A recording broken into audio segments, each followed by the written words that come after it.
On today's Emerging Tech Horizons, how we let smart people and smart companies do some important classified work in the fastest way possible.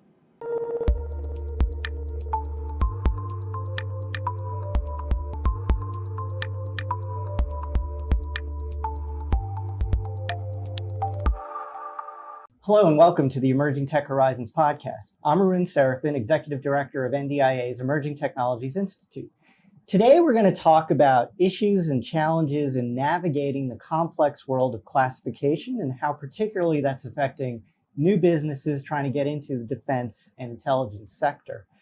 Securing classified space presents significant challenges for small companies, universities, and other organizations looking to participate in national security and defense-related, intelligence-related projects. Unlike large established defense contractors, these smaller entities often face barriers such as stringent security requirements, costly infrastructure upgrades, and navigating complex regulations, even beginning with how do I get a security clearance. Limited budgets and resources make it difficult to meet physical requirements, cybersecurity requirements, and it all ends up hindering their ability to adequately participate in what we want them to do, which is provide their innovation to the defense sector and the intelligence sector. Helping us to understand these challenges and navigate through some of these challenges and give us solutions maybe to some of these challenges are our great distinguished guests, the Honorable Sue Gordon and Sean Blackman. Thanks for joining us today. Glad to be here. Sue, who you probably all know, served as the Principal Deputy Director of National Intelligence and advised the President and the National Security Council as the nation's top career intelligence officer. She's over 3 decades of government service, including both at the Central Intelligence Agency, CIA, and National Geospatial Intelligence Agency, NGA. And she was also involved in the formation of In-Q-Tel. Hopefully we get to talk about that a little bit later. Today, Ms. Gordon is president of Gordon Ventures. She also continues to be an active force in shaping the national security environment as a member of both the Council of Foreign Relations and the Defense Innovation Board.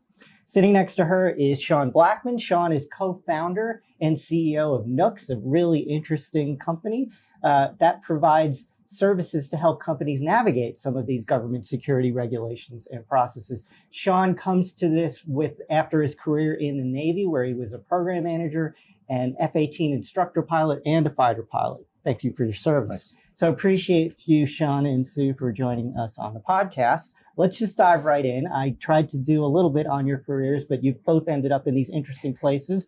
Could you tell us about your career paths and how you got to where you got to today? Sue, you want to start? I was the third child of a naval officer, and so I think public service was something that was kind of inbred. And then my dad was an iconoclast in his career, so I think that's also how I became kind of a revolutionary within the system. I joined the CIA right out of college and just had the best career. Started out being an analyst of foreign weapons systems, then got a chance to build collection systems against them, got into IT before IT was cool. Just had this career that took me through really the evolution of prosecution of the digital space. And along the way, I figured out in order to be able to do what we wanted to do, we had to be willing to find new ways to access the wisdom and talent that would serve the mission. So great career from kind of lucking into the start to being at the top of the intelligence community to both see its wonder and also have an opinion about how it continues to grow. All right, top that. Not possible. Well, my story actually is very different. So my family didn't have a deep military background. Both me and my brother went to the Naval Academy to get started, having really no idea what we were getting into. We were both on the athletic side when we joined, but called the service and joined. So as mentioned, most of my active duty time was as a Navy F-18 pilot. Fantastic technology, right? I mean, what we do really well in this country with our defense primes is make some incredible planes, tanks, and missiles. There's no doubt about it. But by the end of my naval career, I actually had an interesting pivot. I was on Commander Naval Air Force's staff and really stood up an analytics and innovation unit called FRAG out there. And for the first time, I saw and was really exposed to the broader defense innovation ecosystem. And it's where I met my two co-founders. Collectively, between the three of us, we were kind of early days under Ash Carter and the defense innovation, and we were on the government side getting tech companies into contracts with DoD, and very regularly we found that we could move very quickly when it came to unclassified contracts. But when it came to classified, there were some issues. So we'll get into that later. But left active duty, went to Facebook, Meta for a few years, doing anti-misinformation operations for a bit. It was fascinating to see what technologies we could deploy at a place like Facebook versus a 3-star staff inside of DoD. So as a result of those experiences, said, hey, there's something here, and started Nooks in 2021 with my 2 co-founders. Here we are today. That's fascinating through line is my dad went to the Naval Academy, my brother went to the Naval Academy, my daughter went to the Naval Academy, my son-in-law went to the Naval Academy. So I think we now know that the Naval Academy is a hotbed of innovative thinking. It's fact. There you go. It's fact. That's a source of a lot of debate here at NDIA on a daily basis. But okay, we'll let you have the last word on that. We were looking at your bio, and we noticed that you have zoology in your academic background. Look at your face. Where did that come from? Is there any through line from zoology to where you are today? So we have, how many days do we have for this podcast? I was a zoologist because a woman of my generation on Sunday nights watched Mutual of Omaha, Wild Kingdom, Wonderful World of Disney, right, and the Undersea World of Jacques Cousteau. So I fell in love with science early. I decided I was going to do every Sunday. I know, right? You can see it. And so I decided I was going to be a world famous marine biologist. Unfortunately, there weren't a lot of schools that I was interested in that had it. Duke had the opportunity to go to an East Coast consortium on marine science. So I said, well, Duke sounds like the place for me. Unfortunately, I never got there because I played basketball. I didn't have my springs. So I majored in zoology. Here's the through line. It is the parent discipline, and it is how I got my first job as a Soviet weapons analyst. One, mechanical engineering is a subordinate discipline to zoology. All the really cool systems exist in living systems. Frictionless joints, baby's knees. Interesting. Right? I-beams, rib cages. So that's one. But for intelligence, zoology is an inductive science. And that is when you look at a living system, evolution says that it's doing what it's doing perfectly. Your job is not to judge it, but rather to understand what it is doing.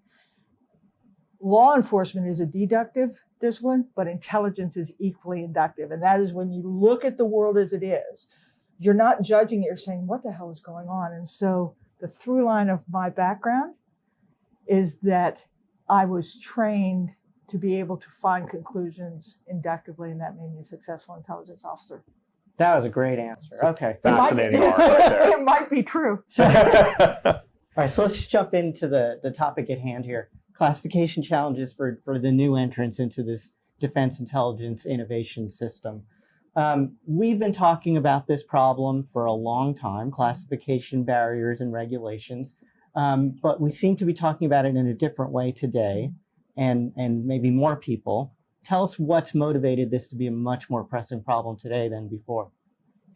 So I'll start, but I think the power of this conversation is that I'm going to share it from a government perspective, and then Sean's going to jump in and say, what's the impact of that? So number one, it is a world that has competitors and adversaries who are looking for advantage, and they're looking for that advantage through our information, whether that information is what we know about them or what we know independently. So it is true that protecting advantage through protection of information has been and remains an imperative, right? That's you want to have advantage.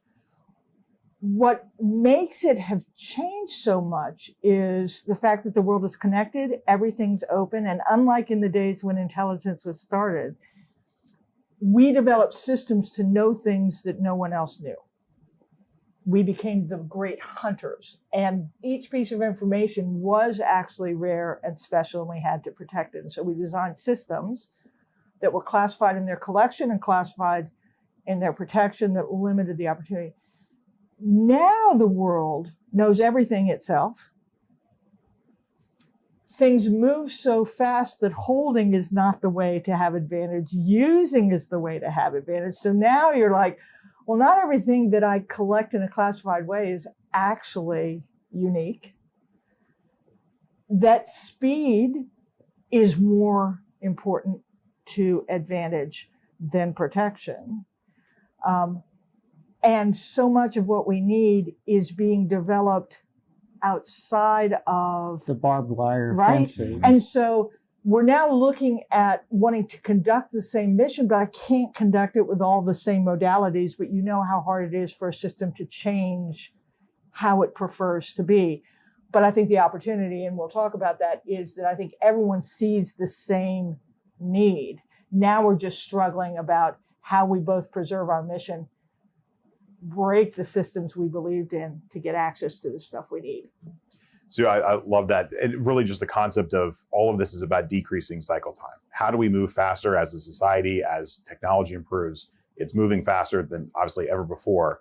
The way that we look at I look at this lens is that, the technologies that you needed to fight, a desert war against a low threat adversary from a technology standpoint is vastly different from what we're going to need to engage in a near peer adversary competition that we're currently in. And, the companies and the places where we've been getting our technology from, they do incredible things, but it's a different technology stack. So the people that we've been working with and who we've been engaging in this workforce over the past 30 years, by default needs to change. We need to increase this cycle time. And the only way to do that is to harness the best parts of the US economy and get them more engaged in this competition. It really has to be a whole nation approach. In a free and open society like we have, we can't just go take the technologies from companies like some of our peers, near peer adversaries can. So we have to find different ways to encourage people to work with us and engage in the national security mission. And as you said, Arun, we also can't access this incredible element of advantage in this vibrant economy by bringing it inside the fence line, right? That was the way we used to be able to do it, whether it was FFRDCs that we used to say, I need a whole bunch of talent, I'm going to bring it inside, or protected programs. I think that just isn't a model that's going to work. And so how do we keep our imperatives while coming up with new modalities? So the department and the intelligence community have tried to do that, reach outside, bring ideas in. Things like Small Business Innovation Research Program, Defense Innovation Unit. DARPA's been doing this forever. You helped stand up InQtel. Those companies, universities that are trying to now work and do what we say we want to do, what kind of challenges are they running into? Well, so I actually have a strong thesis on this one. The thesis behind Nooks is that there is a brick wall between the great companies, talents, universities, what have you, that we find, and those that we can actually get over the fence in the classified marketplace. And a lot of that is due to classification issues, both getting people cleared, but also access to secure infrastructure that they need to do this work. Space, yeah, but not even just space. It's more than that. It's infrastructure. It's how do we get access to classified environments closer to the point of need? Because particularly if we're working with companies that aren't just doing defense work, they have a commercial business and they have a defense business. They don't need this classified infrastructure all the time, but when they need it, they absolutely need it. So how can we, as a company, help bridge that gap and help people get over that wall into the classified marketplace with increased speed, decreased cost, and really increased agility? That's what the government needs, and that's what these companies are looking to do. We just have to create pathways for them to do that. And all Nooks is just a creative solution on how do we solve an infrastructure problem. It's not the only one out there. There's other structural barriers that are preventing these companies and organizations from participating in a meaningful way. And that's what the government needs to be focused on. How do you remove those barriers and make it more frictionless? Baby's knees, I suppose, would be the analogy. Yeah, and there are a couple things, and just listening to Sean, every time I talk with him, I hear something new. And you can't do this asynchronously. I can't access the talent in a classified space or create classified meeting space, but you don't have all the information that you need in order to do it. In order to do mission at speed, you have to be able to bring all the adjacencies together. And you aren't going to be able to do that by making everyone either convene in Washington or convene in a singular location. So I think when you kind of have that picture that you've already painted, there are a whole bunch of things that you need to be able to solve synchronously if you want to do more than just individual tasks, but in fact, you want to be able to create mission at speed. So if I'm a small businessman, and maybe yesterday I was a professor and now I'm a small businessman, right? And I'm trying some new clever nanosensor thing, and I want to work with the Department of Defense. And I published my thesis on this. I did this work on this. How come we hear stories that one day my work was okay to publish and have students work on, and then the next day someone's telling me, well, you can't publish that and I need to label it with these different labels? How does that happen? So I actually have a good example of this one. So it's fascinating. It's not unique to Nooks. We engage with a lot of these non-traditional companies. And let's take hypersonics, for example, right? There is commercial application for hypersonics that did not exist several decades ago. In the past, hypersonics had only military applications. It was the only place it was going to be developed. So the government created structures and rules around what was classified around hypersonics based off of just the military use cases. Well, for decent reason, right? For decent we reasons. Want to keep our adversaries from getting access to this technical information. Exactly. But technology has improved, and now this is now in the realm of commercial application. But the same security classification guides that existed for the old use cases are being applied to the new use cases, and it's causing confusion amongst these companies of what that am I doing is actually classified, because I developed it commercially, it's funded commercially, it wasn't funded via government contracts. How do we solve that policy barrier to say, okay, here's the left and right limits that you need to stay in on what is classified, what's not, and allow them to progress on their commercial business in a reasonable way? I agree. I'm going to try and bounce it up. And I think this is the challenge on the government side that they're just going to have to wrap their head around. Actually, both participants in this dance are going to have to wrap their head around it differently. One, it used to be that the capability itself, the technology itself, was the strategic advantage, right? So skunk work, stealth technology. We knew that was a government-driven need. And so we knew that capability had to be protected. And so we understood that protection. This is a world where every technology is available to everyone. Technology itself is less of a strategic advantage in part because of that. But what is the strategic advantage is use. So what I would say is it was okay to publish yesterday because it was a technology. If the US government says that it's interested in that, then it becomes that intermediate space to use, right? So I think if we understood that distinguish that the technology itself actually depends on, well, it is true that it is universal, but it depends on kind of global participation. That's what's always given us our advantage. But it's in that use space that we need to more focus on the classification. And that use space focus has to be in partnership. Because if we don't have companies understanding that they're part of protecting the advantage, then they're creating things that are too far away from putting them into practice, and they will be less attractive as a target. And so I think one of the things for us to explore as a collective is this notion of, is the technology something that advances that we want to happen there? It's the use that we're really trying to affect, and how do both participants really focus on that? So I think classification guides probably need to be rewritten a bit in order to say, if I want to get them into use, then I have to create pathways to allow getting them to use rather than pathways that protect it outside the wire. AI is going to exist regardless of what the government does. How they use that may be classified, but the fact it exists. Does that make sense? And at ETI, we've done some work looking at past examples of trying to regulate science. And our basic conclusion is, I think I know how to do this, but it requires at least 4 different types of people sitting at a table together. One is hopefully someone who understands the science. The second is someone who wants to build and sell this thing, who can tell you about, If you do that policy, it's going to affect my market in this way. The third is the user, right? Who has to say, if you develop this, I don't need it. So I need it to be this good. And then of course I got to have the treaty writer, lawyer type person at the table as well.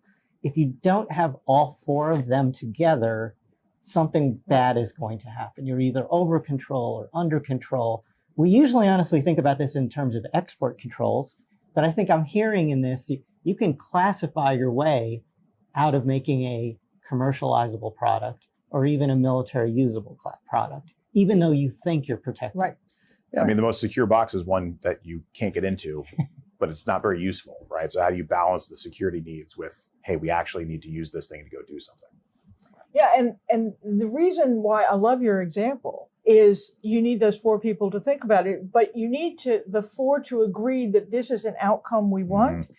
And then you have to allow that each one of them now agree that this is a shared objective to come up with the ways that you do that without ruining their business. And that's where I think the biggest shift needs to have is because the government in this space has for so long been the ones directing not only what needs to happen, but how it needs to happen. And I think some of the things that Nooks and other places are trying to do is say, oh, no, we can protect that. But in order to get what you want, you're going to have to consider a different implementation. So if a thing becomes classified or controlled in some way, now I'm dealing with some very practical issues. Yeah. My people need to get access to this information now. So there's the security clearance piece. I need a computer to process information, store information, and I need a place to do my work, right? So those are basically the challenges. So how do then companies start to try to address these kinds of challenges? Yeah, so it's actually, it's a chicken and the egg problem for the most part. And my experience on the government side was that, kind of mentioned, unless that company, it was easy to work with them if it was an unclassified contract. The second it went classified, unless they had an existing SCIF, an existing secure facility, oftentimes we as the government couldn't give them the work. Now, why is that? Well, in the innovation ecosystem, we're looking to move fast, right? We're looking to iterate, show products, show MVP very quickly. Well, if a SCIF is millions of dollars and more importantly, years of time, if I'm looking to decrease cycle time, I have to select somebody who already has access to this infrastructure. So the government unintentionally, in an effort to move quickly, is down selecting who it's working with, not based on who has access to the best technology, product, or service, but who has access to infrastructure. And that is not a great excuse anymore. There's ways to do infrastructure in a smart way to make sure that when we identify these fantastic companies and great talent, we can get them working as quickly as possible. So when we saw this, we said, okay, there's got to be some mechanism to be able to, to solve that chicken and the egg problem. But these companies fundamentally, if they say, hey, I think my product might have utility on the classified side, they could be spending years trying to navigate a complex set of relationships, contracts, and subcontracts just to get that initial, hey, I need to be put on a classified DD-254, a classified contract. And that's the problem is by the time you need a SCIF, you need it yesterday. You need it immediately. You never know what your next classification level of your next contract is going to be. So oftentimes it's these chicken and the eggs. In order to get the contract, I need the SCIF, but to get the SCIF, I need the contract. In order to get the contract, I need the people with clearances, but I need that contract so I can process those clearances. So that's the type of thing that we need to be able to solve.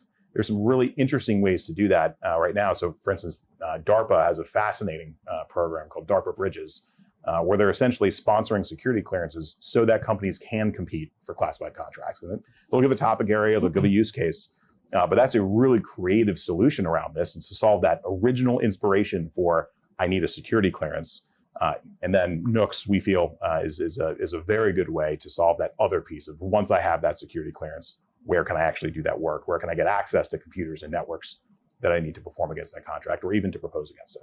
So you're on Defense Innovation Board. I am. And I know you all put out a study on barriers to Right. innovation, and you touched on this issue a lot. Do you want to talk about what some of the challenges you saw and maybe some of the recommendations you made? Well, I think we were talking about a lot of them this lowering barriers to innovation was trying to get out of the big theoretical and just to the practical things that impede the accomplishment of what we all want to do, right? They tend to be process things for processes that were designed for a different time. executed by people who don't believe necessarily that they have the authority to change the process. Rather, their job is to run the process with integrity, not bums. But what they think their job is entirely different. And what I would say is, well, if they're not the ones reimagining process, who exactly thinks about this every day? So this was trying to articulate 10 things that if they happened today, they would make what we all want easier to happen, and it required nothing else. And so we went down from security clearance reciprocity to facilities, to how you get software approved in multiple places once it's been approved in one. So I think it was the idea of how do we address not the big theoretical things, because I think there's lots of agreement on that, but just the practical things that we tried to do. I would say that there has been relatively good process on personal clearance because we've brought that to light, and there have been people in the Congress who've been beating this, and a lot of people trying to bring that to light. And so I think there's been progress. You can get individuals faster. I think we've made better process, not as good, but better process on this notion of the people who have the relationships and the big contracts figuring out that they can do something for the cause by using their authorities to enable other work, like what DARPA is doing. So I think that's coming on. But this notion of having an actual space is further away because it involves so many different agencies that have to accredit who owns it, who bought it. What does the building look like? To what standard is it? Well, who controls the information infrastructure? And so I think we still have more distance. What I like about that Nooks is kind of out there, not from a company health perspective, but what it forces is it brings this conversation to light, and it says, we've got 1 and 2. This is just sitting there. We've got to address these same issues.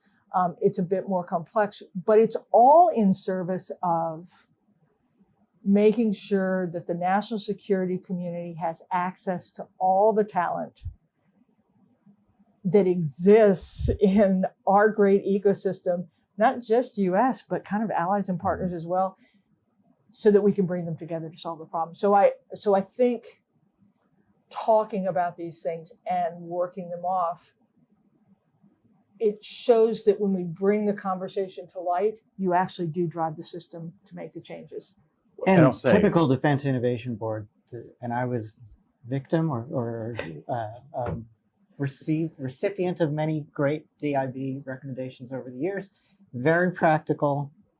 Pick up this box, carry it over there, put it down over there, style recommendations. We'll drop a link to that Barriers to Innovation report into the text box for the chat, but thank you for working on that. What I liked about it was it didn't require a statute. What I will say, the problem is, I intended it to be a letter that every innovator could carry in their pocket when somebody said they couldn't, they could say, aha, I can. I think there's still that gap in terms of getting all the people with authority to believe that they have it. Right. I'd love to get at myth busting later. So tell me how Nooks now jumps into this space and sort of helps companies through these issues. Well, so first I just want, that work was foundational for us being able to do something like Nooks. The thought leadership was already there, right? There had been people who had recognized the problem. There wasn't enough, ready access to classified infrastructure for both government and industry before we even started the company, right? That was a foundational piece for us to be able to say, okay, we're not crazy about this, right? Entrepreneurship is always crazy, but we're a little less crazy because there's at least other people that recognize this is a big problem, and it's made its way into some heavy hitting recommendations. So, what we do is as a direct result of Sue's work, is to offer subscription access to a network of secure facilities around the U.S. for use by both industry and government. And just, fundamentally, the way we've been running SCIFs over the past 50 years has really been specialized, bespoke infrastructure. I mean, the most common use case is one company, one contract, one SCIF. And it's a great way to protect information, but it's also incredibly burdensome just from an infrastructure perspective, because everybody is essentially running their own thing. So with Nooks, we tried to break that model a little bit and say, hey, how can we turn this bespoke infrastructure into shared infrastructure without sacrificing any of the security, without sacrificing any of the protection of information principles? So Nooks is a security company where the only thing we do is operate this infrastructure. We don't compete for other work. We don't go after other contracts. Do you handle the clearance paperwork? We do. So we get the space accredited, the secure space accredited under our government contract, which is for classified infrastructure as a service. The government is accrediting these sites for the purpose of sharing with third parties. That is unique, and that's only been because of things, language within NDAA, IAA, and the Defense Innovation Board's work, that thought leadership was there. So it's our people that run it. We keep it accredited over a long period of time, and then startup X or university Y, when they identify a classified use case, we work with them, we get them in the door and sitting in front of a classified asset as quickly as possible because the infrastructure is already accredited and ready to go. So two things come to mind. One is you kind of described sort of WeWork in a skiff, right? Basically. Yeah, so the functional model is very similar to that, but actually a better business model for this, a better business analogy is actually fractional biotech labs. And the impact of that had where you could share a lab. Shared research space. So each organization didn't have to create their own. That was one of the fundamental things that led to the biotech boom of the last decade, because people could learn faster, they could experiment faster, there was more patents, learn faster, fail faster, and it's very similar. It's a physical space with hardened infrastructure with a specialized workforce. Like that's less WeWork and more like and you biotech. Provide a person sitting at a desk, sort of angry, taking my phone, checking to make sure I have the right clearance to get back there to go to the meeting. Well, you'll put the phone in the locker. But yeah, so it's our people at the front door. So we have all of the security personnel and the IT personnel to run the systems in that facility so that you as a user, as long as you have the clearance, the authorization, and the proper credentials to get on that network, are able to do so at a Nooks facility. And then what happens in the meeting, notes and stuff like that, you can handle that as well. Well, we're not in the room in your meeting. We don't need to know everything, but we can help you with storage, right? If you need to do that. And one of the things that's certainly a benefit in the timing of this is that the government is increasingly going to cloud-based technology, cloud-based storage. So really trying to cut down on physical storage where we can in favor of digital storage, so you can access that information at any one of our sites. All right, we're running out of time, but I hope you guys can stick around for a little longer for another episode. With that, then, I'm going to call this conversation to a close. And thank you all for listening to today's episode of Emerging Tech Horizons. I just want to make sure you guys all visit ETI's website and NDIA's website to see all of our upcoming events, webinars, conferences, and reports that are coming out. Please sign up for our Educational Tech 101 series and our short courses. If you enjoyed the podcast, please don't forget to hit the like button and subscribe. And thanks once again, Sean and Sue, for joining us on Emerging Tech Horizons.